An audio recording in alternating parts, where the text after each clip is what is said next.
계속해서 경남 소식입니다. 가연성 폐기물 매립 금지 등 갈수록 강화되는 환경 규정에 자치단체마다 소각시설 확충에 나서고 있는데요.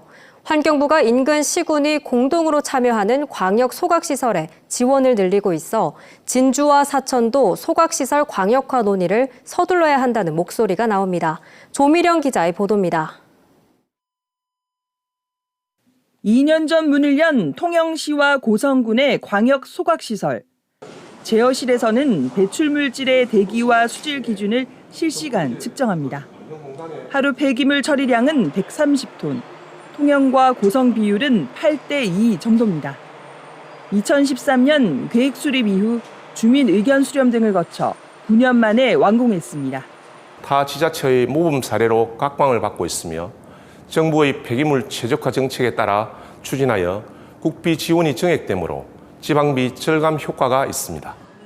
2030년부터 가연성 폐기물 매립이 금지됨에 따라 환경부는 인접 시군이 소각시설을 광역화할 경우 국비 지원을 30%에서 50%로 늘립니다. 통영과 고성도 광역화로 사업비를 105억 원 아꼈습니다. 여기다 추가 지원으로 주민 편의시설로 수영장을 짓고 공무사업으로 조합이 운영하는 친환경 에너지타운까지 만들었습니다. 소각시설 확충을 제각각 추진하는 진주시와 사천시도 광역화를 고민해야 한다는 주장이 나오는 이유입니다. 무엇보다도 저는 이 주민들에게 돌아가는 혜택이 크다. 그런 차원에서 적극적으로 광역화해서 양시가 이렇게 협의를 하면은 정말 도움이 안 되겠나. 경남의 소각시설은 모두 20곳, 하루 최대 쓰레기 처리량은 1,600여 톤. 통영 고성에 이어 남해 하동과 김해 진해가 광역 소각시설 공사에 들어갔습니다. 광역화를 추진할 경우에 재정적인 인센티브 그리고 민원이라든가 여러 가지 문제 공동 대응을 통해 가지고 소각시설 설치가 적극적으로 이루어질 수 있도록 2025년 이후 신설이나 증설, 보수가 필요한 경남의 시군 소각시설은 모두 7곳. 경상남도는 이들 지역의 소각시설 광역화 방안과 추가 인센티브를 마련할 계획입니다. KBS 뉴스 조미령입니다.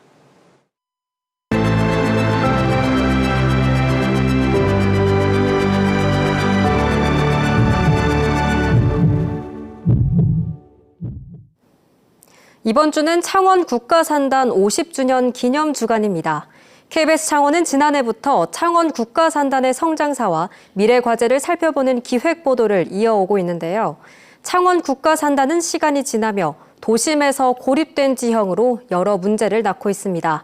이 때문에 창원 국가산단을 도심화하는 복합 개발이 필요하다는 목소리가 나옵니다. 윤경재 기자가 취재했습니다. 대로를 기준으로 둘로 갈라진 창원. 대로 북쪽은 도심과 주거지로, 대로 남쪽 탄탄한 집안의 농지는 거대한 공단으로 바뀌었습니다. 그러나 계획도시 창원의 이 분리 지형은 미래 50년 도약을 가로막는 걸림돌이 되고 있습니다. 이 회사는 굴착기 같은 중장비 잠금 장치를 만듭니다. 최근엔 문과 결합한 모듈 잠금 장치로 사업을 키우면서 대규모 청년 인력을 채용해 대한민국 일자리 으뜸 기업으로 뽑히기도 했습니다. 사회초년생 청년 노동자들이 유난히 많은 곳, 휴식과 여가를 즐길 곳이 없는 게 가장 큰 애로사항이라고 입을 모읍니다. 회사 밥 말고도 가끔씩 외식하고 싶기도 하고 그렇지만은 주변에 일단 식당이나 편의점 이런 시설이 많이 부족하다 보니까 창원 국가산단의 편의시설 실태를 알아봤습니다. 2,500제곱미터의 편의점은 19곳뿐. 이마저 대부분 대기업 안에 있고 영세공장 밀집 지역에는 6곳뿐입니다. 음식점이나 커피숍도 마찬가지입니다.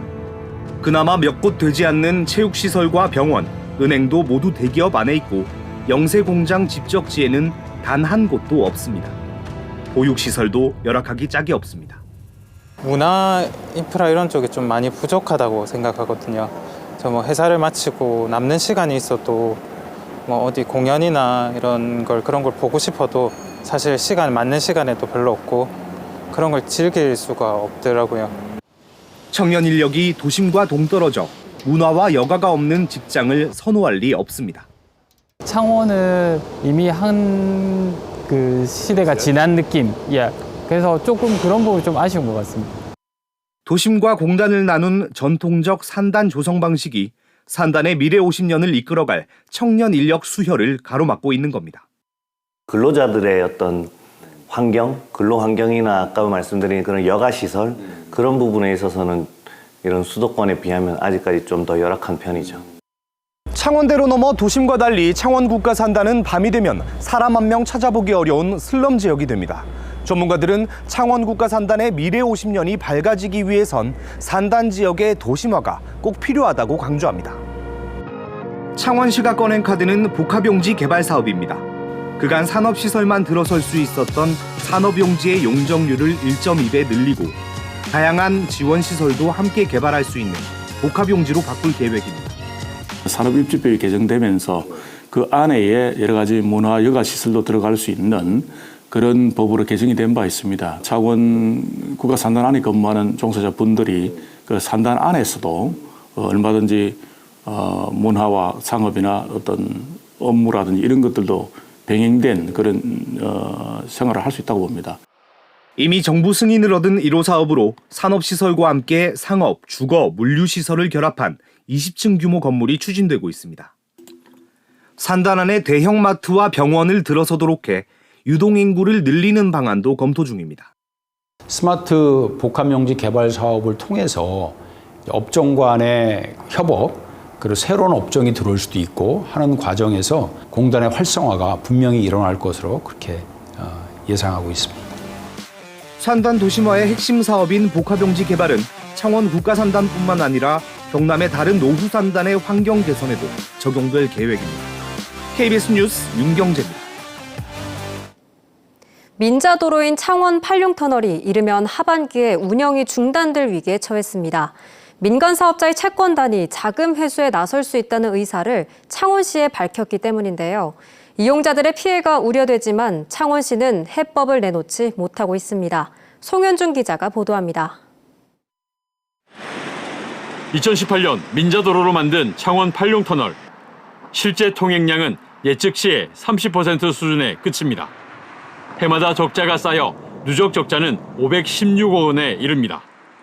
사업에 참여한 건설사들은 추가 대여금 280억 원을 부담하며 터널을 운영해왔지만 최근 입장이 바뀌었습니다.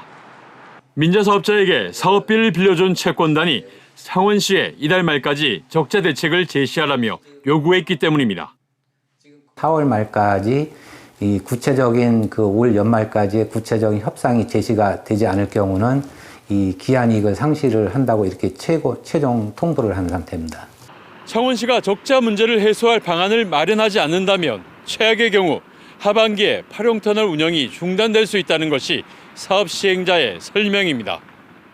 채권단이 1,182억 원으로 추산되는 해지시 지급금을 포함해 팔룡터널 운영권과 통행료 등을 담보로 잡았기 때문입니다.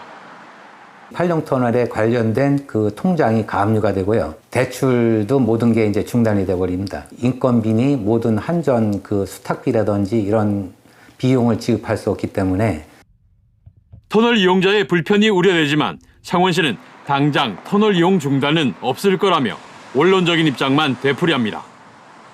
협상이 진행 중이므로 우리 시는 재정적 측면이나 공익적 측면에서 현재 종합적으로 사실 검토를 하고 있습니다. 지난해 7월 시작된 창원시와 민자 사업자의 팔룡터널 재구조화 협상은 타협점을 찾지 못한 상황. 터널 이용자의 불편이나 창원시의 수백억 원대 추가 재정 지원 가능성도 배제할 수 없습니다. KBS 뉴스 송현준입니다. 현재 우리 지역은 서부 내륙을 중심으로 약하게 빗방울이 떨어지고 있습니다. 그 밖의 지역으로는 구름만 지나면서 소강 상태를 보이는 곳이 많은데요. 오전부터는 다시 대부분 지역에 가끔 비가 내리겠고요.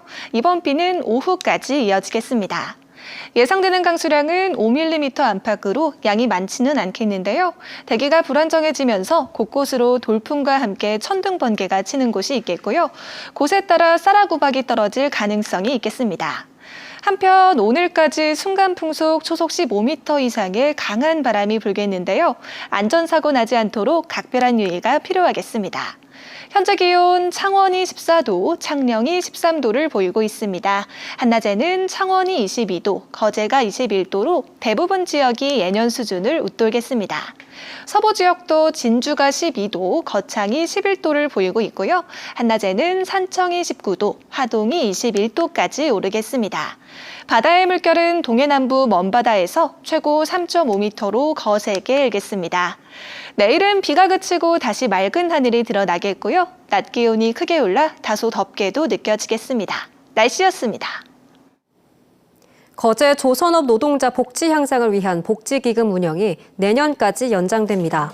경상남도와 거제시, 삼성중공업과 하나오션은 어제 거제시청에서 국비와 도비 1248억 원, 조선사와 사내협력회사가 52억 원을 출연하는 공동근로복지기금 출연 연장 협약을 체결했습니다. 이번 협약에 따라 연간 삼성중공업과 하나오션 사내협력사 노동자 3만 8천여 명에게 복지 혜택이 내년까지 시행될 예정입니다. 산림청이 밀양을 포함한 소나무 재선충병 특별방제구역 6곳의 방제 기간을 다음 달 말까지 연장하기로 했습니다.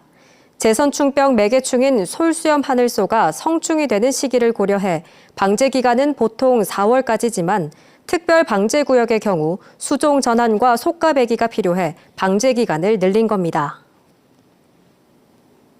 한화오션이 우리나라 해군이 발주한 정찰용 무인 잠수정과 기뢰전 무인 수상정 개념 설계 사업 우선 협상자로 선정됐습니다.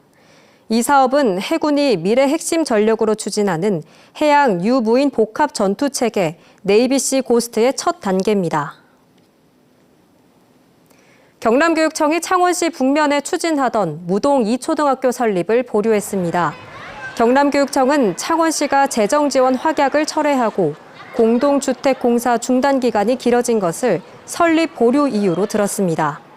경남교육청은 앞으로 학생 수가 늘어날 경우 설립 추진을 다시 검토하겠다고 덧붙였습니다. 해양경찰은 해양안보범죄 신고포상금 제도를 시행합니다. 신고 대상 행위는 선박들의 유류 환적과 수출과 수입이 금지된 물품의 반출입, 대북제재 위반 등 해양안보 범죄입니다. 해경은 신고 사항에 대한 최대 1,000만 원의 포상금을 지급할 계획입니다. 경상남도가 다음 달 말까지 가축 분뇨 배출 시설과 처리 시설 등 156곳을 대상으로 관련 기관과 합동 점검에 나섭니다. 경남도는 가축 분뇨나 액비를 하천 주변에 버려두거나 썩지 않은 가축 분뇨를 농경지에 불법 투기하는 행위 등을 중점 점검할 계획입니다. 이상으로 뉴스를 마칩니다. 시청해주신 여러분 고맙습니다.